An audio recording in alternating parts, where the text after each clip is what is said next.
விடுதலை சிறுத்தைகள் கட்சி தொல் திருமாவளவன் தலைவர். அவர் சிஎம் ஆகணும்னு இவரு ஆசைப்படுறாரு. அவருக்கும் அந்த ஆசை இருக்கும். விஜய் கூட வந்தாருன்னா டெபாசிட் எடுக்க மாட்டோம்னு தெரியாதுன்னு வரமாட்டார். சீமான் வந்துட்டு அந்த அரசியல்லாம் பண்ணல. அவர் இளைஞர்களை தூக்கின்னு வர்றாரு. இளைஞர்களை தூக்கின்னு வந்து விளக்கு அப்படின்னு சொல்லிட்டு திமுக சொல்றாங்க. அவரை விளக்குடு வச்சுனுக்காத அவரை, எங்களுக்கு அவர் அழுத்தம் கொடுக்குறாரு. முதல்ல விஜயா ஆதவர்ஜுனா ஃப்ரெண்ட்ஷிப் அது மூலியமா பேசுறாங்க. ஓகே அண்ணா, இப்போ வந்து பாத்தீங்கன்னா விடுதலை சிறுத்தைகள் கட்சி ஆதவர்ஜுனா துணை பொதுச் செயலாளர் அவரு. பாத்தீங்களா, எல்லாத்தையும் ப்ரிப்பேர் பண்ணி விடுதலை சிறுத்தைகள்ல துணை பொதுச் செயலாளர். அதுல 10 பேர் இருக்காங்க துணை பொதுச் செயலாளர். அதுல இவரு ஒருத்தர் இல்லையா? இவரோட கருத்துக்கள் எல்லாமே நல்லா இது வரைக்கும் நல்லபடியா பேசிட்டு இருந்தாரு அப்படின்னு சொல்லிட்டு இருந்தாங்க. திடீர்னு அவரை கட்சி விட்டு விலக்கு காரணம் என்ன நினைக்கிறீங்க? காரணம்லாம் அதெல்லாம் சொல்ல முடியாது. காரணம் என்னன்னா, அவர் ஒரு கட்சியில இருக்கிறாருன்னா அவர் தலைவரை தான் முதலமைச்சர் ஆகிறதுக்கு பார்ப்பாரு. அடுத்த தலைவரை முதலமைச்சர் ஆகிறதுக்கு பார்க்க மாட்டாங்க. இதுதான் கட்சியுடைய கொள்கையே. நீ துணை பொதுச் செயலாளர், விடுதலை சிறுத்தைகள் கட்சி தொல் திருமாவளவன் தலைவர். அவர் சிஎம் ஆகணும்னு இவரு ஆசைப்படுறாரு. அவருக்கும் அந்த ஆசை இருக்கும். இருந்தாலும் கட்சி மூலியமா பேசுறதுதான் பார்ப்பாங்க எல்லாமே. புரியுதா?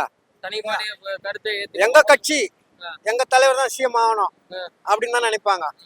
நீ கட்சியில கூட்டணி நிற்கிறது அது வேற விஷயம். நாங்க தனித்தனினா கூட நிற்போம். இதுதான் உண்மை.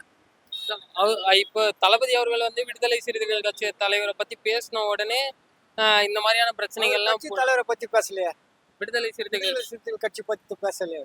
அவரை பத்தி தானே. உங்க கட்சி கூட வரவங்களுக்கு ஆட்சியில பங்கு, அதிகாரத்துல பங்கு. அதுதான் சொல்லிடுறாரு தளபதி விஜய் அவர்கள்.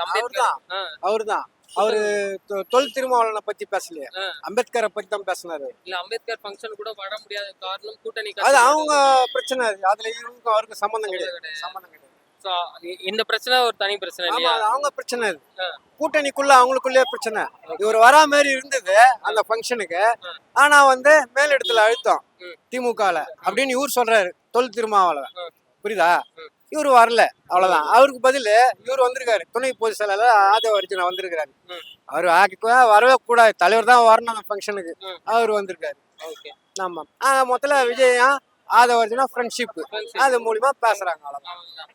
ஆதவர்ஜுனா விளக்கப்பட்டதுனால இங்க போயிட்டு பொதுக்குழுல கூட்டி எல்லாத்தையும் முடிவு எடுத்த பிறகுதான் பேசணும். அதுக்கப்புறம் தான் அவர் விளக்கப்படுவார். இல்ல, பொதுவா இந்த மாதிரியான பேச்சு வந்துட்டாலே விளக்கு அப்படின்னு சொல்லிட்டு திமுக சொல்றாங்க. அவரை விளக்குடு வச்சுனுக்காத அவரை, எங்களுக்கு அவர் அழுத்தம் கொடுக்குறாரு அப்படின்னு. அது இன்னும் விளக்கல. அவங்க பொதுக்குழு கூட்டி தான் போனாங்க. பொதுக்குழு ஆமா எடுத்தங்கலாம் பண்ண. துணை பொதுச் செயலாளர் எடுத்தவனே போக வேலைன்னு சொல்லிட்டு தைத்திர முடியுமா?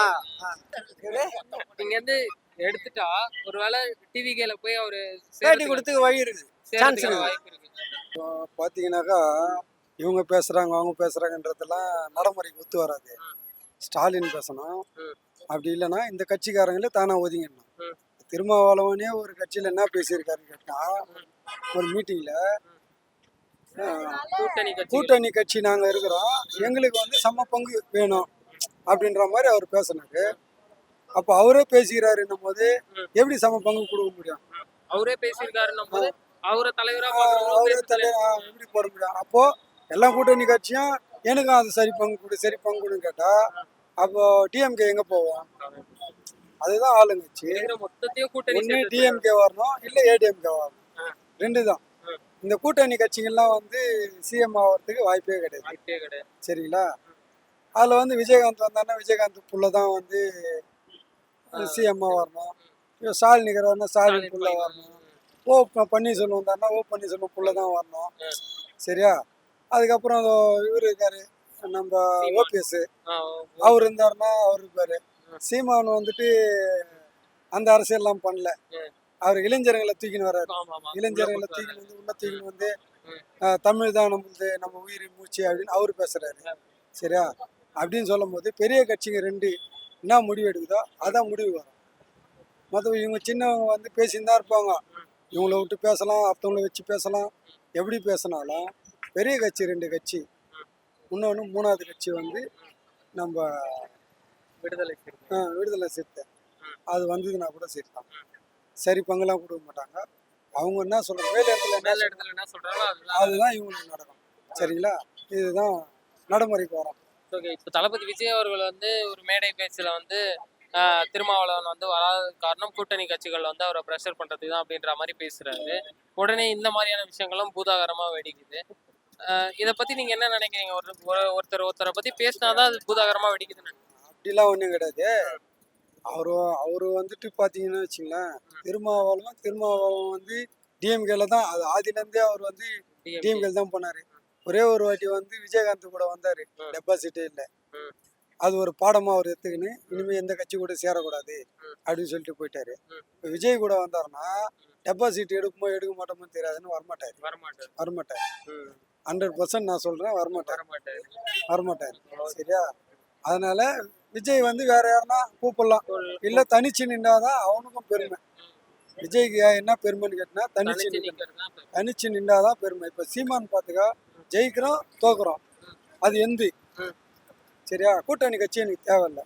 பெரிய கட்சியிலே வந்து கூட்டணி கட்சி வச்சுன்னு என்ன ஒரு ஆட்டம் ஆடுறாங்க.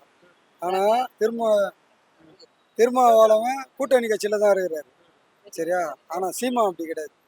சீமா எப்போ கட்சி ஆரம்பிச்சாரோ கட்சியிலேருந்தே அவர் என்ன பண்ணுறாருன்னா தனிப்பட்ட முறையில் தான் நிற்கிறார். அந்த தைரியம் யாருக்கு இருந்ததுன்னு கேட்டினாக்கா விஜயகாந்துக்கு தான் இருந்தது. விஜயகாந்துக்கு இருந்தது. இப்போ விஜயகாந்த் இல்லை அப்படின்னும் போது இப்போ விஜய் வர்றாரு. விஜய் தனித்து நின்றாருன்னா தில்லிக்காரு வராரு, இளைஞர்கள் வந்து அவருக்கு சப்போர்ட் பண்ணுறோன்னு சொல்லிக்கிறாங்க, சப்போர்ட் பண்ணுவார். அவரோட கெப்பாசிட்டி என்னன்றதை காட்டணும். இப்போ விஜயகாந்த் நின்று அவரோட சப்போர்ட்டை காட்டினாரு, எனக்கு இவ்வளோ இருக்குதுன்னு எதிர்கட்சியில் உக்காந்தாரு. அதுதான் தைரியம். அது மாதிரி விஜய் வந்து உட்காந்து ஜெயிச்சாருன்னா இளைஞர்கள் எல்லாரும் சப்போர்ட் பண்ணுறதுக்கு ரெடியாக இருக்கிறாங்க. அது கட்சி விவகாரம். நம்மளுக்கு கட்சியெல்லாம் போய் பழகம் இல்லை. அது கட்சி சம்மந்தப்பட்டவையா? கட்சி விவகாரம். வெள்ளை சட்டை வெள்ளை வேஷ்டியை பார்த்து கட்சின்னு நினைச்சிட்டேனே. விவசாயம் நாங்க பண்றோம், பொண்ணு வரும் தெரியல, ஹாஸ்பிட்டலுக்கு வந்துக்கிறோம். இருந்தாலும் அவங்க கருத்து அதை ஒன்றும் சொல்ல முடியாது. ஸோ விவசாயிகளுக்கு இப்போ யாரு நல்லது செய்வாங்கன்னு நினைக்கிறீங்க? விவசாயி கட்சி இப்போ இருக்கிற கட்சி நல்லது தான் செய்யுது. ஓகே, டிஎம்கேவே நல்லதான் செய்யுது. கஷ்டம் எதுவும் இல்லையா விவசாயிகள்? இருக்கு, அந்தந்த கட்சி எல்லாம் அவங்க போய் பார்த்து பண்ண மாட்டாங்க. இருந்தாலும் இவங்க ஆட்சியில நல்லதான் இருக்கு. ஓகே, இப்போ தளபதி அவர்கள், விஜய் அவர்கள் வந்து சினிமா விட்டுட்டு அரசியல் வந்திருக்காரு. அதை நீங்க எப்படி பாக்குறீங்க? அவர் இப்பதான் முதல்ல வந்துக்கிறாரு, கொஞ்ச நாள் வளர்த்து வரட்டும் ஃபர்ஸ்ட், அப்புறம் பாப்போன்றீங்களா? சரி, 26 அவர் கையில இருக்குமா? 26 இல்ல, வாய்ப்பு கம்மி தான். கம்மி தான். டிஎம்கே இருக்கு. வரணும், கூட்டணி வந்தா வரலாம். கூட்டணி வச்சா வரலாம், இல்லைன்னா வேலைக்கு வரலாம். இப்போ எல்லா கட்சிகளுமே கூட்டணி வச்சுட்டா என்ன பண்றது? சேர்ந்து வாட்டி தான் ஒருத்தர் கூட்டணி இருந்தா தான் பலமா இருக்கும். கூட்டணி வச்சாதான் ஜெயிக்க முடியும். தேங்க்ஸ். நன்றி.